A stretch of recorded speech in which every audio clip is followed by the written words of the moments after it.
Welcome to Conversations with Tom Shorkey.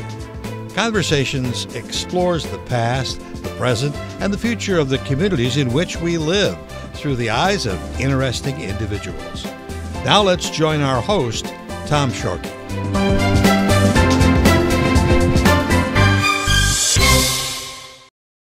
Welcome to Conversations. I am Tom Shorkey, your host for today's program. Conversation explores the past, the present, and the future of the communities in which we live.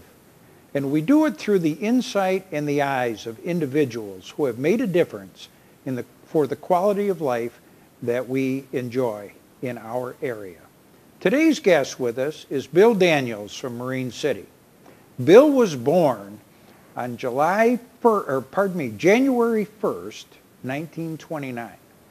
That will be part of our story today, as Bill has experienced our country and our area from the time of the Great Depression in the 30s through the present time, of which he stays tremendously active throughout our community. Welcome, Bill. Well, thank you. Bill, you're born the year that there was a great stock market crash. You lived your youth through the 30s, the Depression. We've heard about the Dust Bowl and people, on loose ends in the large cities. As a young man growing up or a boy growing up in Marine City in the 30s, what's your remembrance of the Great Depression? Well, where we lived on the edge of town and having, growing our own, say, chickens and rabbits, and we had cows and hogs and garden and so on. We didn't know anything about hunger. My dad was very adept on butchering the hogs and so on, and we raised rabbits, I mentioned, and also had horses. And while we didn't have some of the other things that people might consider important, we didn't have a telephone, we didn't have central heat, but however, we felt pretty good because we had running water. That's great. And, how large was the family you grew up in? There were Bill? 10 of us in my family, and so there's 2 of us left, my brother Harold and myself.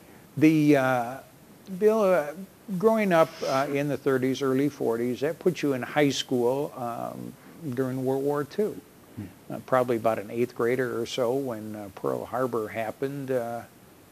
What was Marine City like during the war days? Well, during the war days, see, where I lived, you wouldn't know too much about it except what you hear on the radio and the newspapers and so on. And, of course, I was quite young at that time.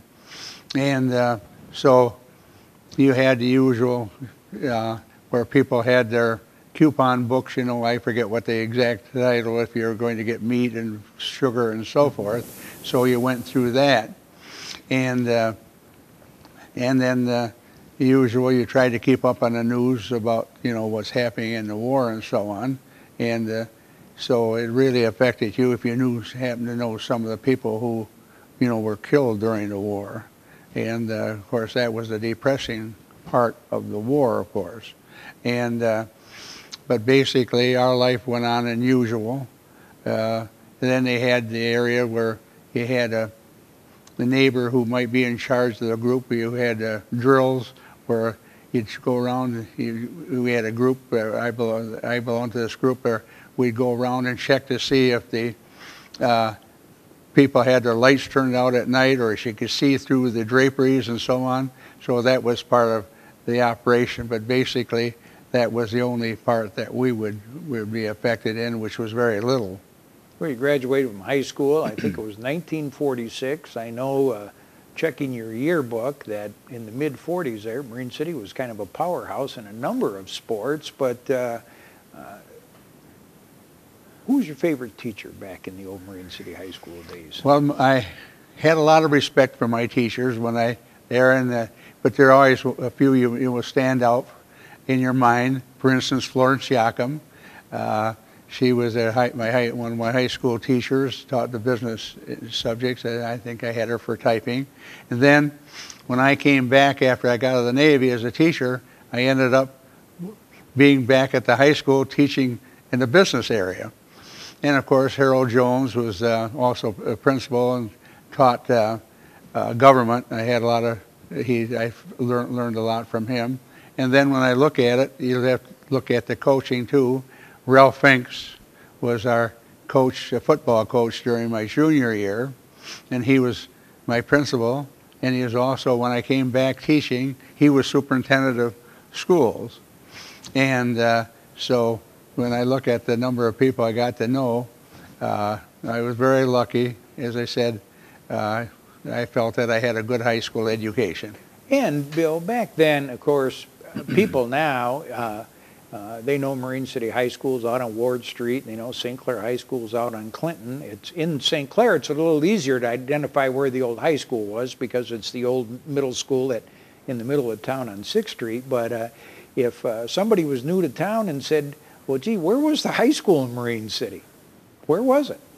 Well, in Marine City, it was on South Main Street, on the corner of Washington and South Main.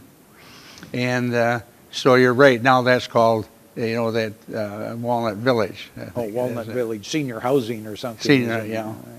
And so it would be very difficult to find. See, I graduated from that building there.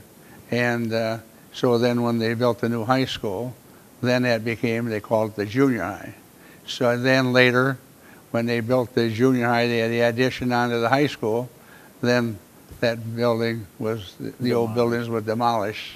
Well, now in 1946, you did something that wasn't real common at that time because most people in 46, and that was right after the war, most fellows graduating from high school at that time either went to work on the family farm or they got a job in automotive plants or whatever, but you didn't do either. What did you do?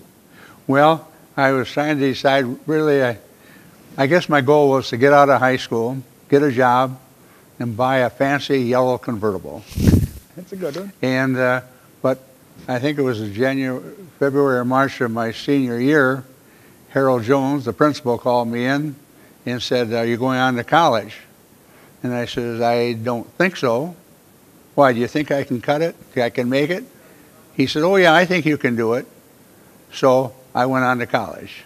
And from our earlier conversations, you did a little bit at community college in Port Huron. Thought you were going to go to Western. You got out to Michigan State and took a look at that campus. And not only did you stay there for your bachelor's degree, but you finished your master's while you were out there also. Is that correct? Yes. See, I went to the community college for one semester. See, that was a lot of the veterans were coming back from World War II. And, of course, the colleges were greatly expanding and housing was a problem. And at that first semester, I had planned to go to Western, but I couldn't find a place to stay over there.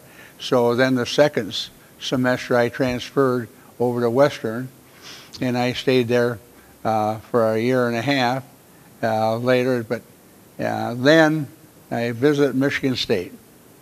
And as soon as I set foot on that campus, I thought, this is for me. I never thought I would be going to Michigan State. I never entered my mind. But so that's why I ended up transferring to Michigan State. Then I went on getting my bachelor's degree and my teaching certificate and my master's degree. Now, when you finished state with that master's, did you go right into teaching then, or did the service get in the way then? How did that work for you? Well, at that time, see, the draft was still on, and you had to make a decision. You you were going to be drafted. Probably at one time you could get a deferment, maybe to continue your degree. But when I had completed my master's, and so I heard about this officer candidate school that the Navy had available. So I thought, well, maybe I should go into the Navy. I had a brother. My brother Harold served in the Navy in World War II. And I thought, no, I think I'll try for the Navy. So I was accepted in the OCS program at Newport, Rhode Island. And then after I graduated from there, I received my commission as an ensign in the United States Navy. And so then that's when I was assigned to a destroyer out of Pearl Harbor. And then, well, they say a destroyer, we call it a tin can. Mm-hmm. We were part of the tin can. That was during the Korean War. During the Korean War. So you did your naval duty, but you never really, you came back to teach in your old school. What did you teach, Bill? Well, I was a half-time counselor and a half-time business teacher. And it's just so when I got out of the Navy, there happened to be an opening toward the end of 1955. They had a position open for a half-time counselor and a half-time business teacher. So I had the background in that area. So luckily, I was able to move into that position. And then eventually becoming the principal of that building when the high school moved to the new high school. Yes, and I stayed on as the junior high principal when the high school moved out. Now, a lot of people in our area, they're so familiar with news from the East China School District. But realistically, back when you started and in the 50s, there was Marine City schools, there was St. Clair schools. East China had 85 students between the two, and there were a number of country schools. In a nutshell, how did we go from all those smaller districts to become the East China School District? Well, I think what happened there, of course, I started out with the Marine City schools, and some of the, some refer to them as the one-room country schools in the primary districts. They were starting to consolidate consolidate with the high schools. And I think part of the reason that some of them were coming in at the time, and St. Clair had that as well, is that they wanted to be guaranteed a high school education too, and busing. So there were a number of school districts that, primary districts we call them, that joined the Marine City schools. So the area for the school district enlarged quite a bit. And so then with East China, and as I have heard the story tell, East China was one of those primary districts where they only went through 8th grade. They had approximately 80 or 85 students, and whether you were south of Ricoh Road or north of Ricoh Road, when it came time for high school, you either went north or south.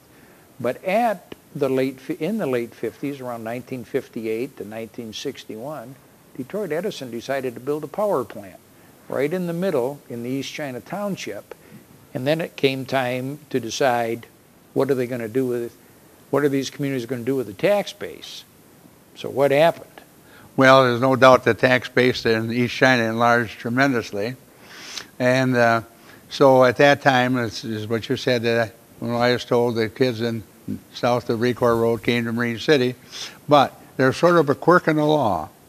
And the East China School District, the primary district, could annex or vote to take in a high school district, which was kind of strange in a way, it seemed.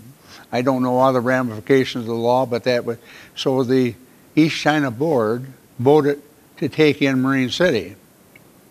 Well, what happened, the ones who voted to go into the East China District were only the Marine City people, voters in the Marine City School District. The people in the East China School District did not have a vote. Then the East China School Board voted to take in St. Clair. Again, quirk in the law, the people in the East China did not vote to take in St. Clair.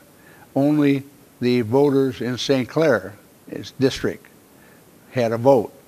And of course that really spread out, and they both, Marine City was building their high school, and so was St. Clair High School. So that was spreading the tax base quite a bit, spreading the wealth, I guess you might say. Well, it's interesting because we've always had a little bit of a division whether you were a Mariner or a Saint. But there, it was said that during the 60s and the 70s, the people that actually lived in East China Township didn't get a chance to vote on all this consolidation, but the people in Marine City voted to come in, people in St. Clair voted to come in, and that's why for probably 15 or 20 years, there was never a positive millage vote out of the township of East China because they felt that these two big school districts just got involved with their tax base. But to make a long story short, we've been an East China School District since a consolidated district since 1961. You stayed part of that. When it started, you were junior high principal. You ended up going up to the central office. I think your business background from those teachers you had back in the 40s, you were the assistant superintendent for business, then curriculum, and then director of personnel, where you finally retired from the district in 1986. But that's only part of your story. Somewhere along the way, didn't you run for county commission? Yes, I ran for county commission. I served a total of 12 years on the county board of commissioners. And during my last term, I also served as chair of the county board of commissioners. So you've, at that time, who'd you represent? Was it East China, Marine City? What was your area of representation? Well, basically, it was East China, Marine City, Cotterville, part of China, and Casco. It was a big, when I first went on, there were 15 commissioners. And then it was consolidated later into 9. So you had a different area to represent. But so at one time, I don't know, I'd have to look back at the details, but I represented some different districts over a period of time. So far as a recap, a man who was born in the year of the great stock market crash, lived through the Depression because you and your 9 brothers and sisters lived on the outskirts of town and somewhat of a farm. You went through high school, didn't know if you were going to go to college or not till your principal called you in and said, you ought to give this a shot, Bill. Fell in love with Michigan State, got a bachelor's and a master's, got married, joined the Navy, spent time in Pearl Harbor, Japan during the Korean War, never left the Navy. Didn't you stay in?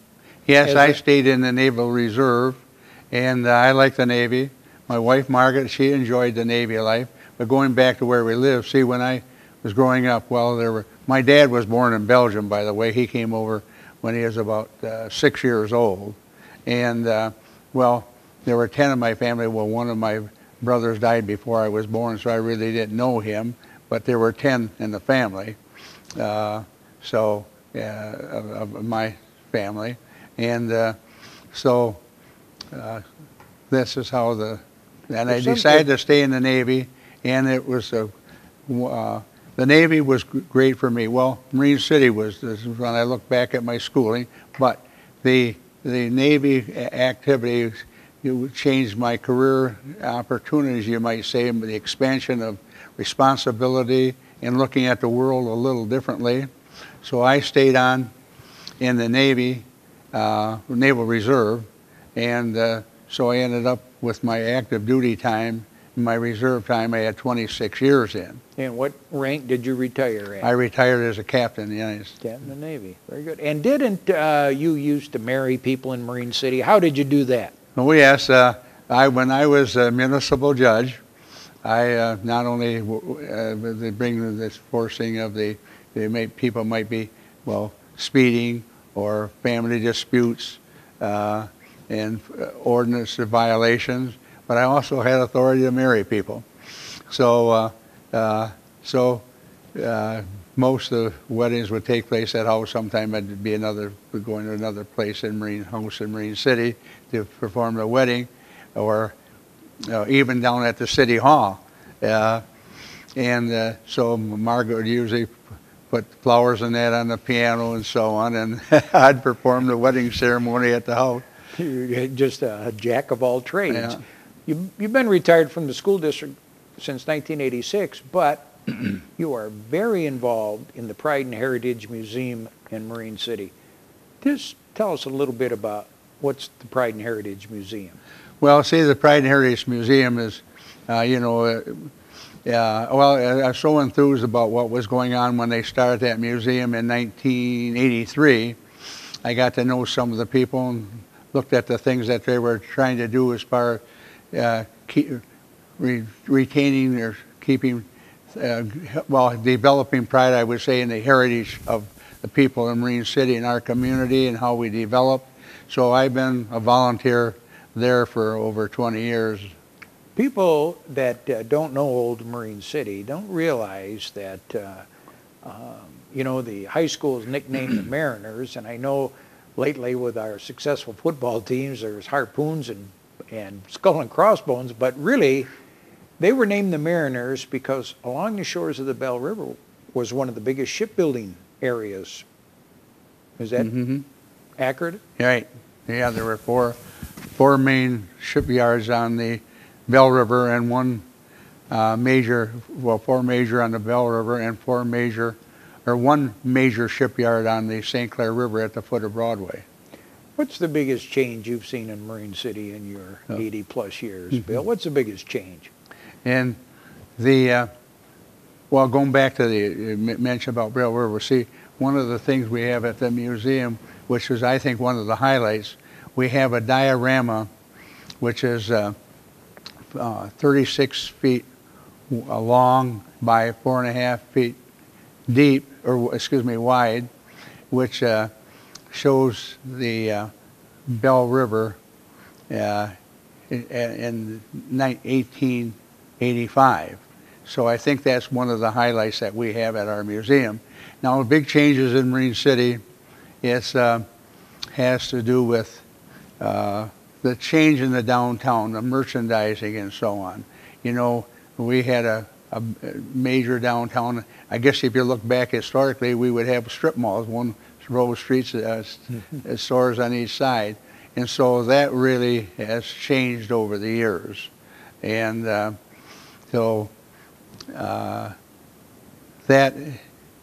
really, well, merchandising overall has changed, as you know. And so that was sort of disappointing to see the decline. But now there seems to be quite a recovery.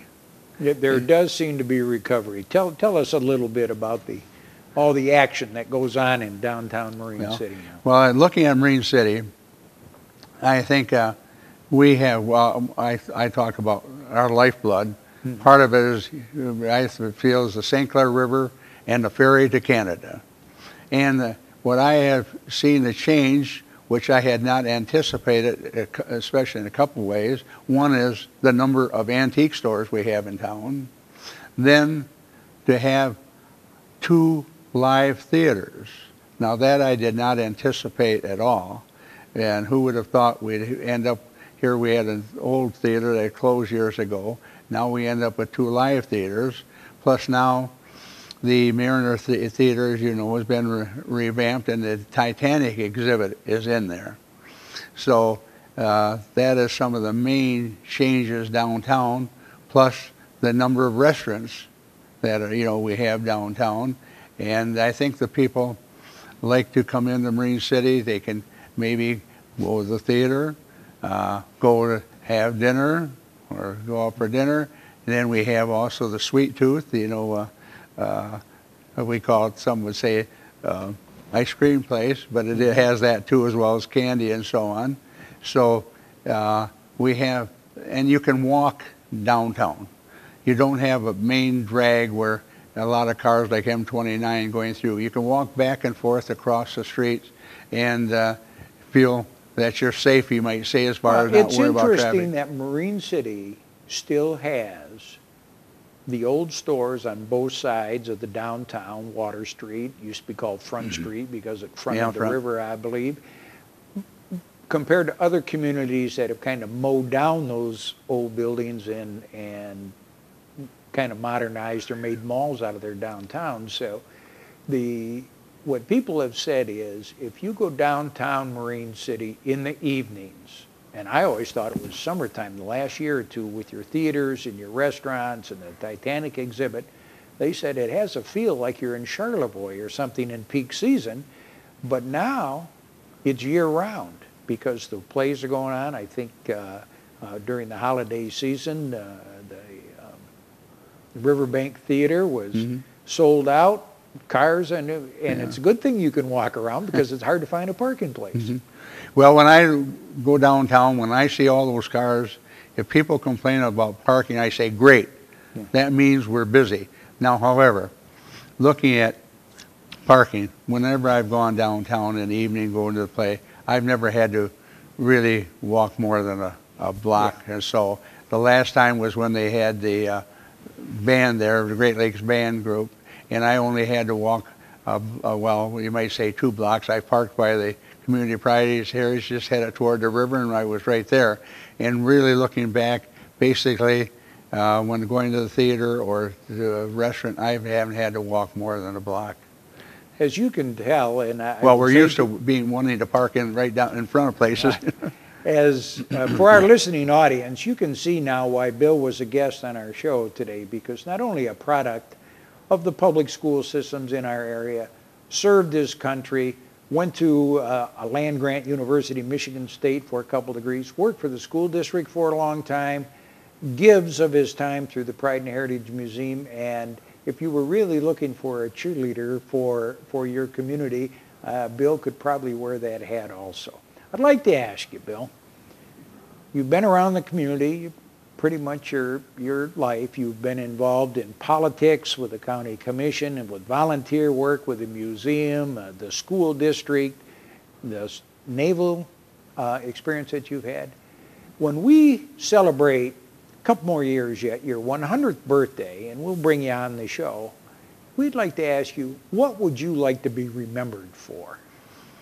Well, I'd like to be remembered as that I cared about my community, and that I hope that I can do things that will make things better for the oncoming generations, and to preserve that downtown feeling. I feel that Marine City has been good to me. When I look at my career as far as going through the Marine City schools and so on, and also, being elected, well, I represented also Marine City, being on the County Board of Commissioners, and Marine City is part of my district, and I figure I've been well treated overall. And luckily I've been, had good health, and I just feel that I'd like to have hope that people will appreciate the things that I'm working on and for the future. I'm just hoping that I want them to have an idea of what the past was like and what they can help maybe on their own in the future for the Marine City. Thanks, Bill. And for our listeners at home, this has been Conversations. Today's guest was Bill Danneels from Marine City. We'd like to thank our audience for watching today's telecast, and if you have any questions about Conversations, or you know of someone that would make a good interview on this program, contact CTV Channel 6. Thank you very much. You've been watching Conversations with Tom Shorkey. Conversations explores the past, the present, and the future of the communities in which we live through the eyes of interesting individuals.